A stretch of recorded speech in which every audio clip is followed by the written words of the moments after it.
Bonjour tout le monde. Aujourd'hui, pour l'émission 24 au menu, nous avons en deuxième partie un défi qui n'est pas conçu pour les frileux, mais tout d'abord, nous parlons d'alphabétisation. Bienvenue à Studio Libre.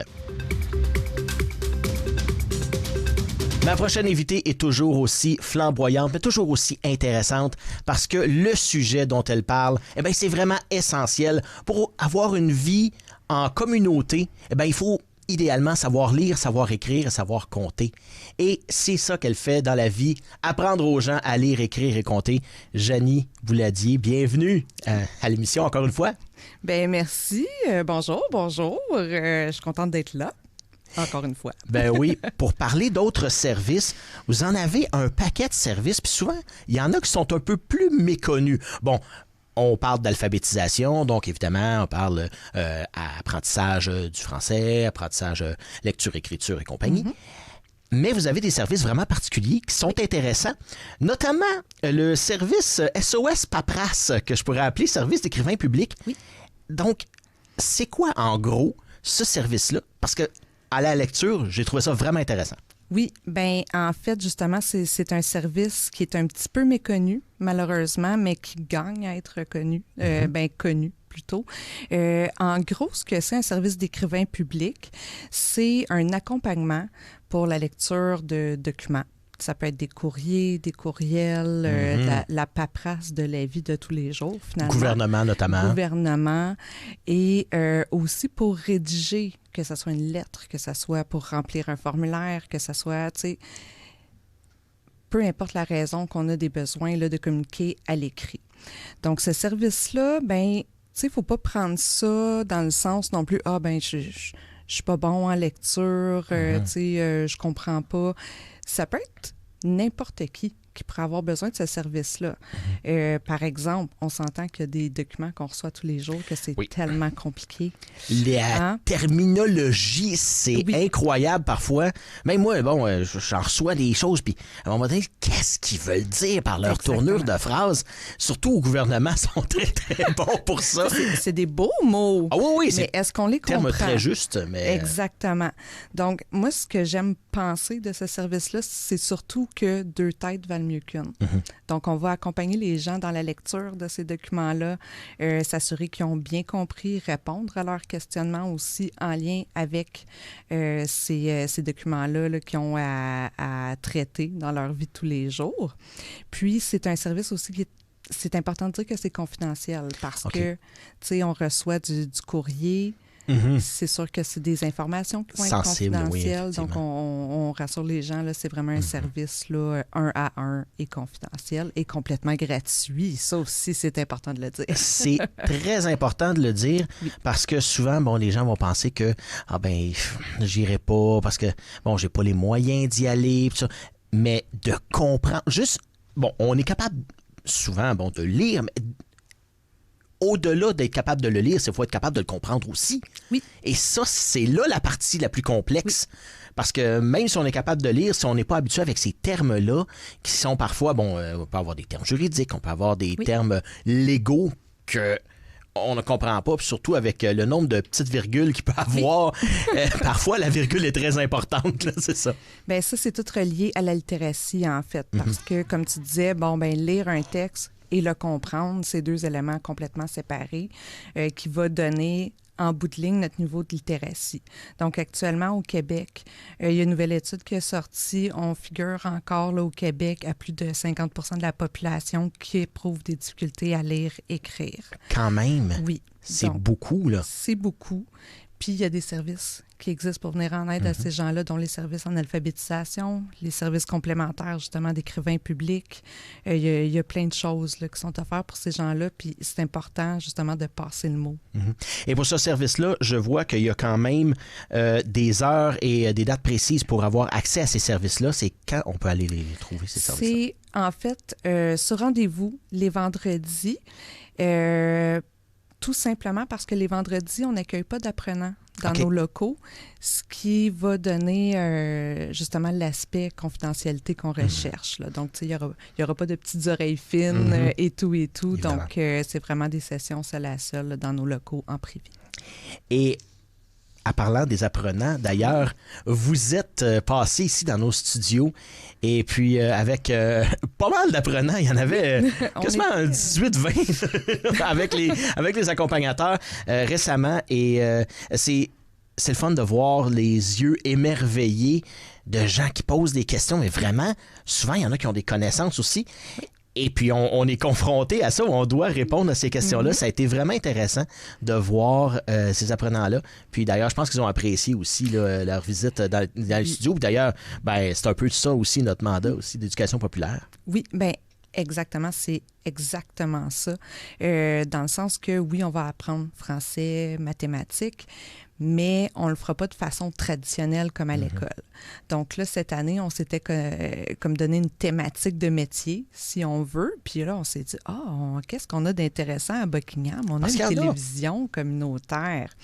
Donc, c'est ça, on vous a contacté pour organiser ça. Puis à l'intérieur de tout ça, bien, dans le fond, le but, c'est de susciter justement la curiosité des apprenants, de leur faire apprendre sur des métiers qu'ils ne connaissaient peut-être pas, puis aussi sur ce qui se retrouve à Buckingham. Et suite à ça, pour mêler un peu de français, ils ont écrit une belle petite lettre de remerciement à l'équipe. Qu'on a vu ici, oui. Et puis, ça a été tout un... ça nous fait chaud au cœur. Puis, au départ, je dois dire que j'étais pas... c'est parce que je me demandais, c'est beaucoup de monde. Nos studios sont petits. Tu l'as vu, tu le vois. Puis c'est super bien géré. Et puis, on a dit ça. Puis, au départ, j'étais comme... OK, attends une minute, là. Si on les rentre les 20 en même temps dans les registres, non. Faut faire des petits groupes. Puis finalement, ça a super bien fonctionné. En petits groupes de 4-5, on aurait pu répondre aux questions. Et puis, il y en avait beaucoup. Puis, comme je disais, c'était de voir... à quel point faire OK, ça prend du stock en tabarouette pour faire de la télé. C'est pas aussi simple que ça a l'air. Mais si ça a pu susciter vraiment l'intérêt vers les métiers du média, pourquoi pas? Pourquoi pas? Bien, notamment suite à ça, on a fait un atelier sur TikTok. OK. Parce qu'on fait aussi des ateliers là, pour se familiariser avec le matériel informatique et tout et tout. Et là, vu leur petite visite qu'ils ont fait dans les locaux de la TVC, bien là, ils voulaient faire un atelier en lien avec les vidéos. Alors, c'est ça, on a vu l'histoire de TikTok. On a fait une courte vidéo, là, ça va être sur le TikTok du Centre Alpha Papineau. Si vous voulez voir ça, c'est quand même assez drôle. Mais dans le fond, l'idée est venue suite à la visite des locaux de la TVC. T'sais. Et voilà. Parce que, comme je le disais, peu importe le moyen, le vidéo reste un vidéo, là, qu'on le fasse à la télé ou qu'on le présente sur YouTube, sur TikTok, sur Facebook, peu importe. La conception de vidéo reste la même, la recherche et compagnie de qu'est-ce qu'on fait, qu'est-ce qu'on veut mettre en lien. C'est vraiment intéressant que ça stimule ça. C'est ça, ça stimule toutes sortes de choses. Là. L'intérêt pour l'historique c'est quel travail d'équipe qu'on va faire à travers tout ça, comment est-ce qu'on se répartit les tâches. Donc, on vise aussi beaucoup l'autonomie dans nos ateliers. Fait que des intérêts comme ça là, qui ont de nouveaux et tout, ben ça les pousse justement à essayer des nouvelles choses, puis ça les pousse vers l'autonomie aussi. Oui. Je vois aussi que vous avez une autre chose totalement à part. Oui. C'est un autre service, mais ça peut servir à beaucoup de monde. Oui.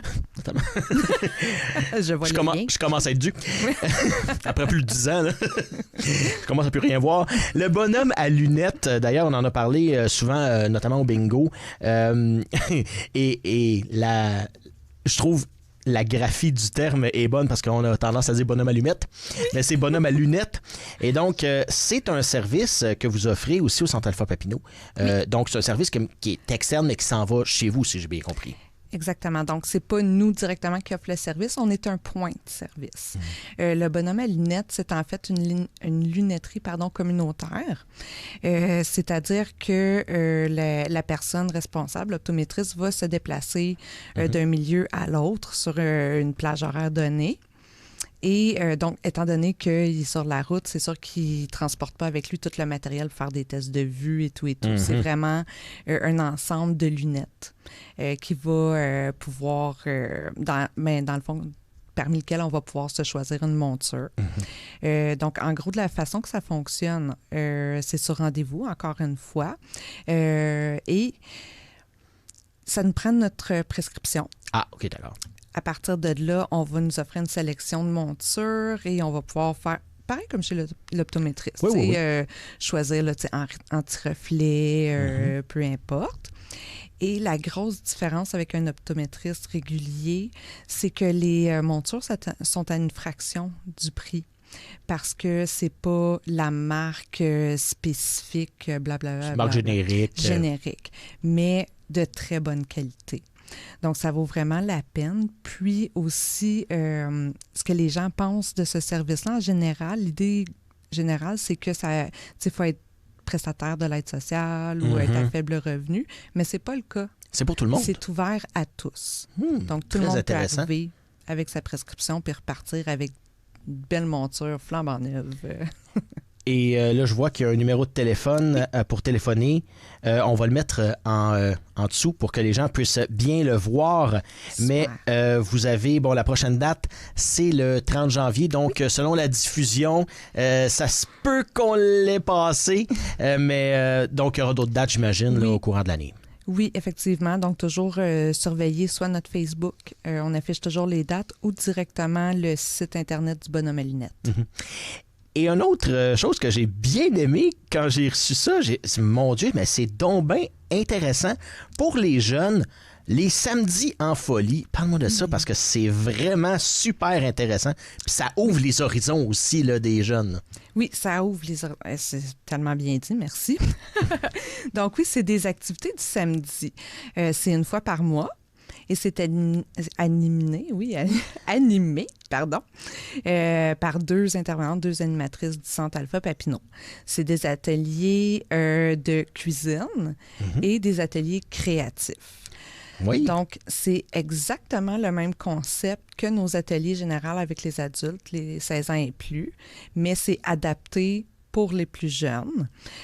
Donc, à travers les ateliers de cuisine, bien, c'est sûr, ils vont faire des mathématiques. Il faut qu'ils calculent les portions, les quantités, aussi les proportions. Exactement. Ça, j'ai de la misère avec ça. Bien, c'est ouvert à tous, ça aussi, si tu veux, Sylvain. Le 25 janvier, c'est la prochaine date. Mais... tu sais, à travers les ateliers créatifs, bien là, c'est sûr qu'on va aller chercher le côté créatif. On va aller chercher aussi le travail de la motricité fine.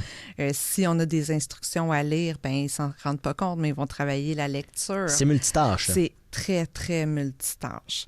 Et jusqu'à maintenant, on a un très beau succès là, avec ces ateliers-là. Dans le fond, le but de ça à la base, mais ça fait partie de notre mission, la prévention à l'analphabétisme. Effectivement. Puis, il y a des fois des jeunes qui n'ont pas la chance de s'inscrire à des activités qui sont payantes. Parce que c'est trop cher, Parce que c'est trop cher, puis ils sont un peu sous-stimulés au niveau de ces notions-là. Donc, en donnant des ateliers gratuits comme ça une fois par mois, ben c'est notre façon, dans le fond, d'aller travailler le volet prévention. Et aussi, ben, ça fait de la socialisation. Oh oui. Parce que, bon, évidemment, on rencontre des gens, donc on crée des liens, peut-être des amitiés aussi qui peuvent se créer. C'est très intéressant. Puis bon, d'ailleurs, pour être un fan de cuisine, je cuisine beaucoup. Ben, j'écoutais Ricardo tout récemment, à Tout le monde en parle, et il disait si on veut économiser dans la vie, eh bien, il faut cuisiner, il faut savoir cuisiner. Et puis, c'est pas donné à tout le monde. Hein? Non. J'ai même de mes amis personnels qui étaient bien impressionnés quand je faisais quelque chose.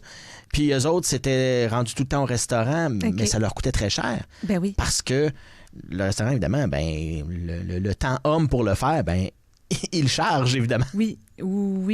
Puis justement, dans le fond, toutes les recettes qu'on utilise, c'est des recettes justement en fonction des budgets. Tu sais, c'est des recettes qu'on veut qu'ils soient capables de reproduire à la maison. C'est des recettes qui vont être simples, mais tu sais, super nourrissantes et tout et tout. Et d'ailleurs, ben, on avait déjà 2 livres de recettes qui avaient paru dans le passé, dont le dernier est sorti l'année dernière, là, 40 recettes pour 40 ans. Et là, ça va être à surveiller. On va avoir notre livre de recettes junior tiré des ateliers ben oui. jeunesse. Effectivement, très intéressant ça. À surveiller. Ben oui, on va le surveiller.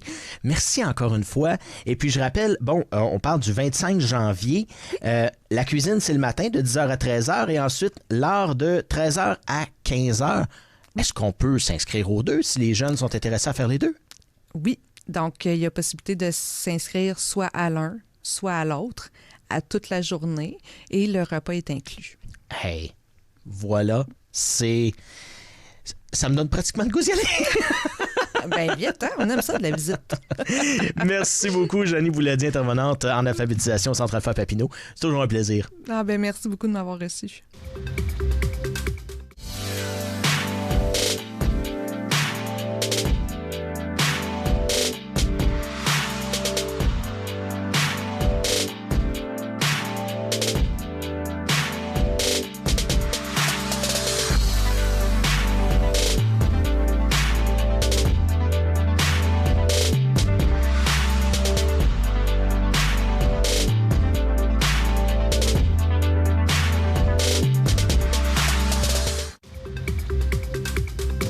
Êtes-vous déjà tombé sur un ours polaire en vrai à part aux zoo? Oh!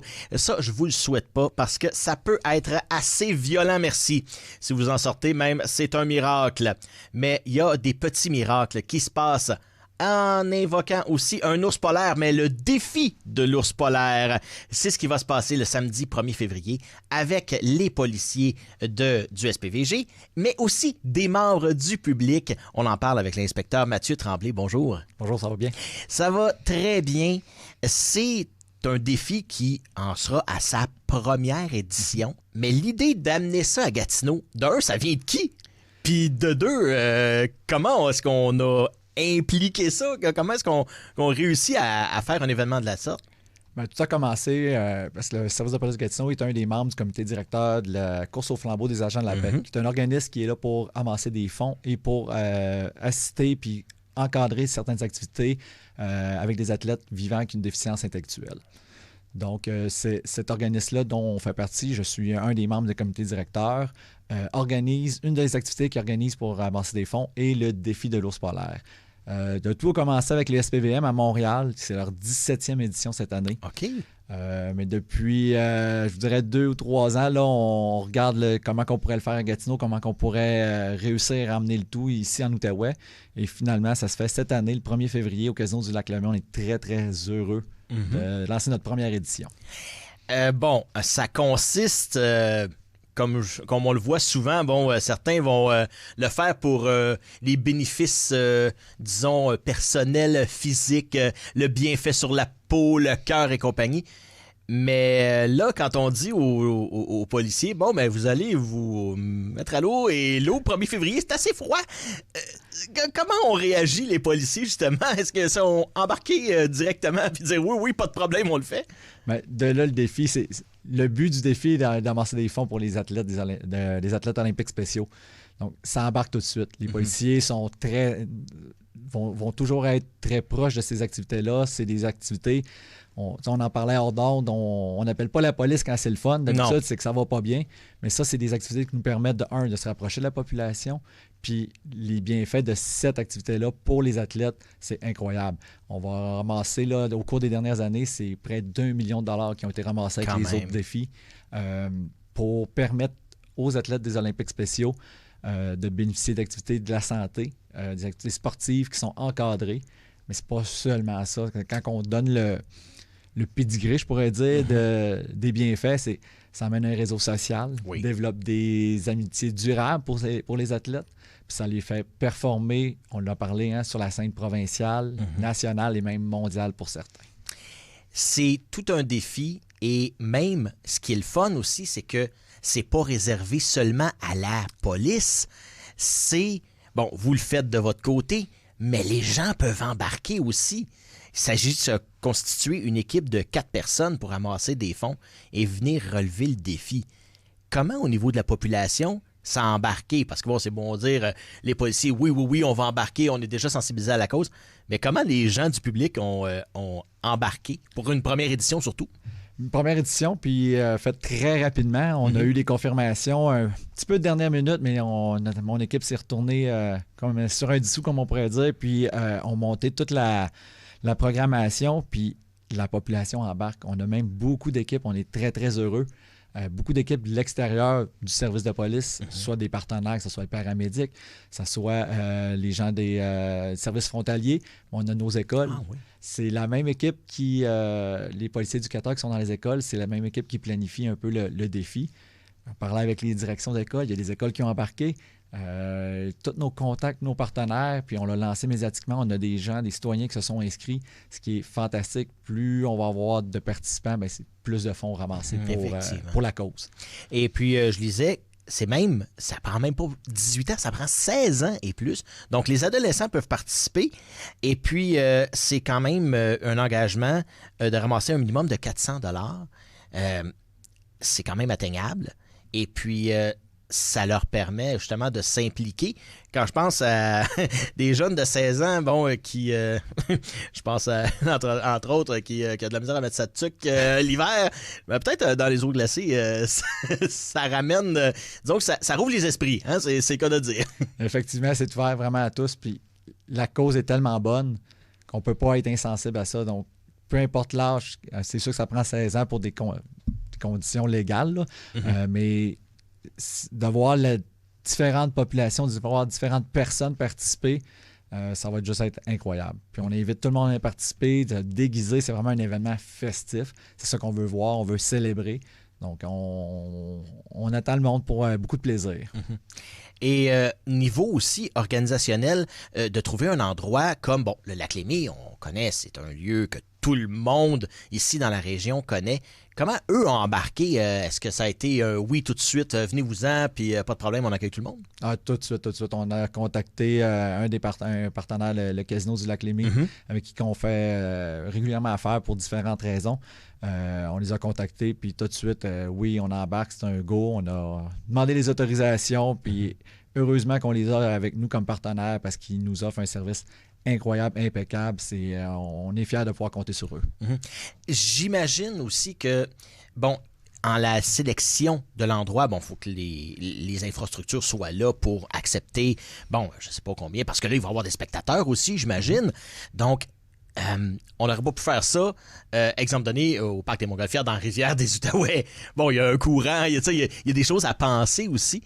Donc, est-ce qu'il y avait potentiellement, j'essaie de penser, est-ce qu'il y avait d'autres options de disponibles aussi dans le coin? Parce que, à part le Lac Lémy, j'ai de la misère à voir une autre infrastructure qui aurait pu accueillir. On aurait pu le faire dans la rivière. Il y a plusieurs endroits, comme à Montréal, vont le faire sur le bord du fleuve. OK. Il y a plusieurs endroits qui étaient possibles, mais c'est sûr que le casino, il y a le standing du casino, si je peux m'exprimer ici, puis il y a la vue dans la carrière. On va faire ça vraiment dans la partie où la fontaine, là, près des quais ou près de la marina. Oui. Donc, l'infrastructure est là. C'est facilitant. Ça va être rapide. Les gens qui vont sortir de l'eau vont pouvoir rapidement rentrer à l'intérieur, se réchauffer. Je pense qu'on va en avoir de besoin. Oui. Ils vont apprécier ce court passage-là. Mais c'est surtout le fait, on a choisi l'endroit du casino, surtout pour le partenariat qu'on a avec eux. Je vous dis, ça a été facilitant, ça a été très facile de travailler avec eux. Ils nous ont offert beaucoup d'aide, beaucoup d'activités. Donc, on va avoir un beau site. On va avoir une belle activité, vraiment une belle journée. Très important aussi pour une première édition d'un événement que j'imagine vous allez vouloir répéter, de partir avec une bonne barre et puis après ça, on monte la barre d'année en année au niveau, j'imagine, des participants aussi. À un moment donné, le bouche à oreille va se faire. Mais ce que je pense en premier lieu... Ça va consister en quoi, là? Les gens vont entrer à l'eau, sortir, ou comment ça... On a un bout à faire? Comment ça va se passer là, physiquement? Là? Physiquement, les gens vont pouvoir se stationner au P2. Okay. Tout de suite, par un chemin très rapide, vont se présenter... au salon, là, salon des affaires, je ne me trompe pas le nom, mais ils vont pouvoir se présenter à l'intérieur, ils vont être accueillis avec café, beigne. Nos bénévoles vont être sur place. On va leur permettre d'aller se changer dans les salles de bain. Soit mettre le costume de bain, costume d'habit de neige, peu importe. Moi, je vais le faire en uniforme. Donc, ils vont pouvoir se changer. On descend rapidement, c'est 150 mètres à peu près. On descend sur les quais de la marina. Le trou avec une équipe de sécurité alentour, des plongeurs vont être présents. Les plongeurs du service de police d'Ottawa vont être avec nous. Et le service d'incendie de la pêche va être avec nous aussi pour nous assister. Les gens se présentent, font le saut, vont sauter devant des échelles qui sont de l'autre côté du trou, ressortent par les échelles. On a une petite surprise pour eux pour se réchauffer le temps de faire le 150 mètres de retour. Parce que ça peut être long, 150 mètres après avoir. Surtout que là, on a eu des moins 30. Là, ça... Disons que c'est j'ai regardé, pas mal plus frais. Je pense que la température se refroidit encore ce week-end. Là, donc, ça va être frais, mais on va pouvoir les amener rapidement vers l'intérieur où ils se sont changés, ou qui pourront recevoir encore café, chocolat chaud et pouvoir se changer assez rapidement là, dans les salles de bain là, fournies par le casino. Ben, c'est toute une aventure et puis je pense que les gens vont vraiment apprécier. Personnellement, je ne sais pas si mon cœur t'offrait la ronde, comme on dit, mais je souhaite justement que les gens s'amusent, que vous ayez du plaisir et aussi que vous ramassez le plus de fonds possible. Ça, faut pas l'oublier, c'est pour la cause des Olympiques spéciaux au Québec, oui. On avait un objectif de 35 000. On est à une semaine du défi. On a plus de 18 000 de ramasser déjà. Donc, on est extrêmement fiers. On a plusieurs équipes d'inscrites. Donc, ça continue. Donc, on encourage tout le monde, là, même ceux qui veulent participer, de s'inscrire. Ça va faire toujours plaisir de recevoir d'autres équipes. Mais sinon, on peut donner un don soit au défi, soit une équipe, soit un participant. C'est très facile, là, via les plateformes, là, aller sur les moteurs de recherche, taper défi de l'ours polaire de Gatineau. Faites attention, vérifiez bien que ce soit Gatineau. On veut pas... on est quand même en compétition avec Montréal et Québec. Mais on veut que c'est... Non, mais sérieusement, peu importe le défi, ça va être donné... aux athlètes, donc ça revient à eux directement. C'est ce qui est génial dans cette défi-là. Ben, merci beaucoup, inspecteur Mathieu Tremblay. Puis un bel événement ce samedi 1er février. On va être là pour vous encourager. Merci.